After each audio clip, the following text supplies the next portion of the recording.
Барлығыңызға сәлем достар. Бүгін мен сіздерге бір күнге арналған ПП менюдің 4-ші күнін ұсынамын. Әр күнгі менюңізді өзіңіз жалықпайтындай әртүрлі тағамдармен толықтырыңыз. Және тек қана суға пісірілген өзіңіз жегіңіз келмейтін дәмсіз тағам қылып емес, барлығын кішкене мөлшерде қосып, дәмді етіп дайындауға тырысыңыз. Сол кезде күнделікті осылай тамақтануға өзіңіз де үйреніп кетесіз.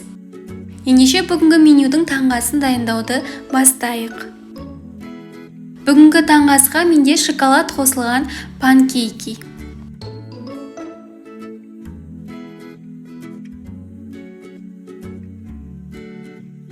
Алдымен бір жұмыртқаға жарты стакан айран қосып, жақсылап араластырып аламыз. Үстінен диеталық ұн қосамыз. Бұл менде жүгері ұны. Кез келген басқа диеталық ұн болса болады. Жақсылап араластырамыз және осы жерде консистенциясына мән береміз. Кішкене қою болса, жақсы шығады.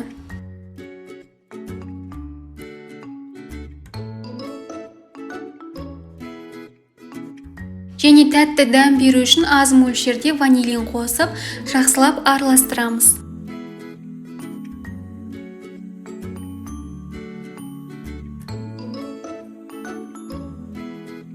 Құрғақ қызған табаға 2 ас қасық массадан саламыз. Оның бетіне 1 долька шоколад салып, бетін қайтадан 2 ас қасық массадан жабамыз. Бұл жерде бастысы шоколадтың бетін жауып тұру қажет.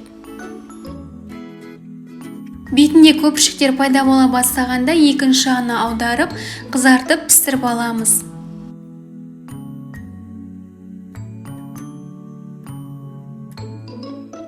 Қалған панкейктерді дәл осылай пісіріп аламыз. Менде осы рецептпен 4 панкейктер шықты.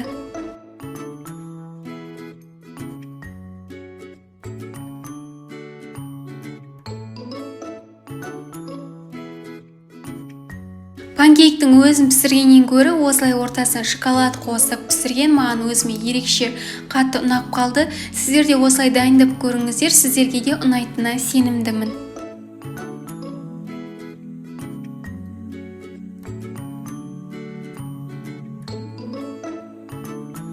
Қасына қосымша қаймақ немесе тосап болса болады, бірақ ортасында шоколад болғаннан кейін қатты қажет емес десек те болады. Және бал болса, міндетті түрде бетіне бал жағып жіберіңіздер. Менің өзіме бал қосқан ерекше ұнайды.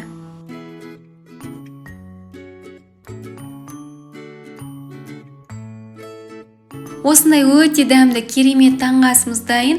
Міндетті түрде дайындап көріңіздер дегім келеді. Ортасында шоколад осылай еріп, дәмі өте керемет шығады.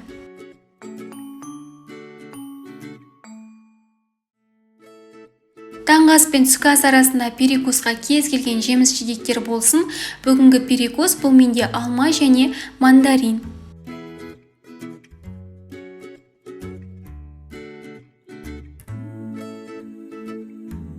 Түскі ас дайындаймыз. Ол үшін қызған табаға 1 ас қасық зәйтүн майын құйып, май әбден қызған соң ұсақтап туралған пияз салып қуырамыз.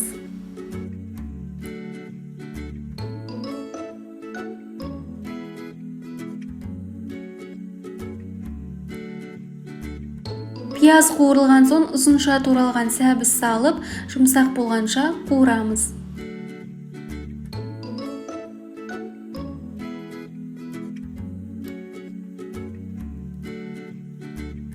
2-3 минутқа әбден жұмсақ болғанша бетін жауып қоямыз. Қуырылып болған соң ұсақтап туралған сарымсақ және де қызанақ салып жақсылап араластырамыз.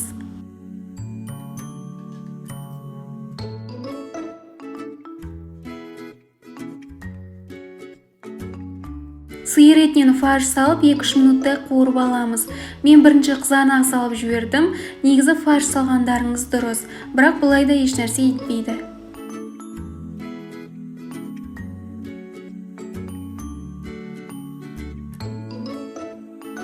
Фарш әбден қуырылған соң 1 ас қасық томат пастасын салып, жақсылап араластырамыз.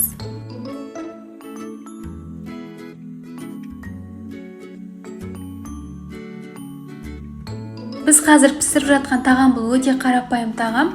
Оны гречка по-купечески деп атайды. Былай қарасақ, күнделікті өзіміз фарш және көкөністер қосып пісіріп жүрген гречканың рецепті. Гречка өте пайдалы, сондықтан міндетті түрде күнделікті менюға қосыңыздар.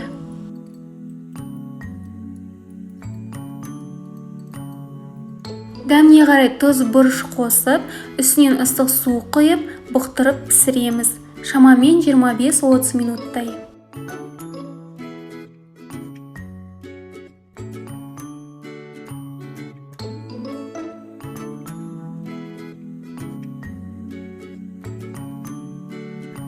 Түскі асқа міндетті түрде салат қосамыз. Бүгінге менде піскен свекла, изюм және грецкий орех қосылған осындай өте дәмді дәруменді салат.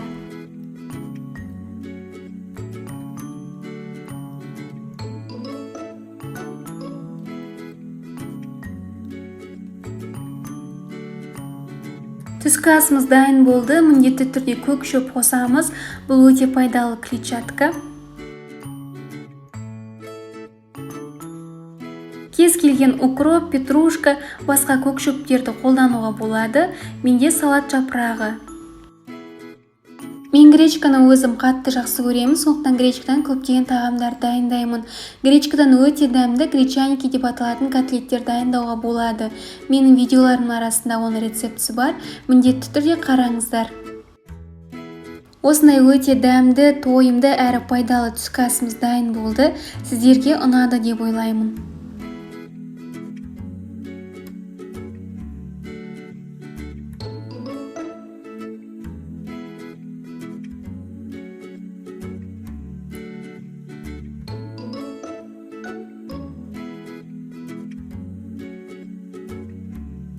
Екінші перекус өте қарапайым, бұл менде айран және де хлебцы.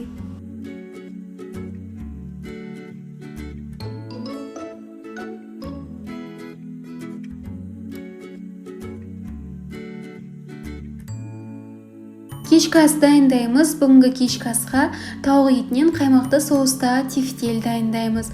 Ол үшін тауық етінен фаршқа ірімшік, укроп, дәміне қарай тұз, бұрыш қосып, жақсылап араластырамыз.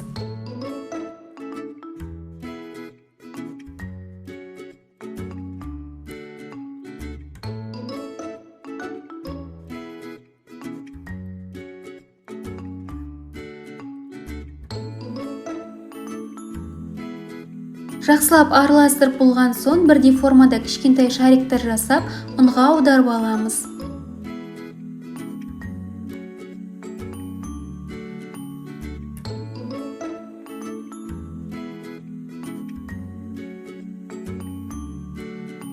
Менде бұл рецептпен шамамен 7 тефтелі шықты, бірақ кешкі ас үшін 5-і жеткілікті деп ойлаймын. Тефтельдер дайын. Енді қызған табаға 1 ас қасық зәйтүн майын құйып, май әбден қызған соң екі жағынан қызартып қуырамыз.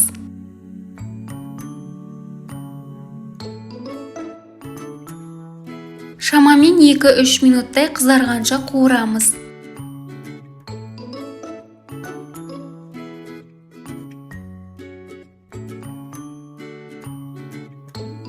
Қуырып болған соң кішкене ыстық су құйып, 5-10 минуттай бұқтырып пісіреміз. Соус дайындаймыз. Ол үшін ұнға су қосып, жақсылап араластырамыз. Дәміне қарай тұз, бұрыш қосып, қаймақ қосып, тағы да араластырамыз.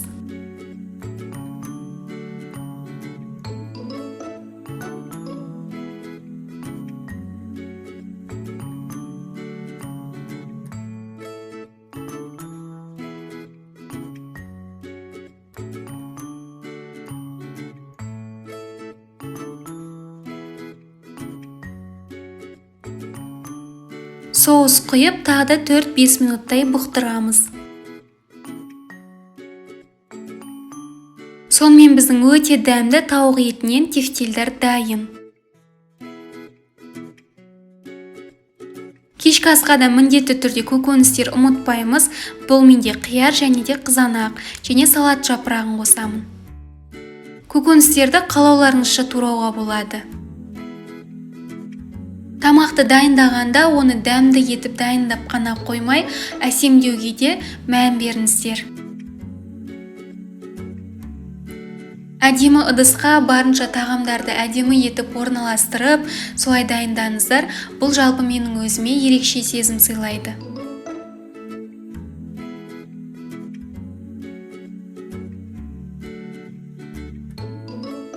Көкөністердің бетіне тұз себуді ұмытпаймыз. Міне белок пен клетчаткадан тұратын біздің тойымды, дәмді, пайдалы кешкі асымыз дайын.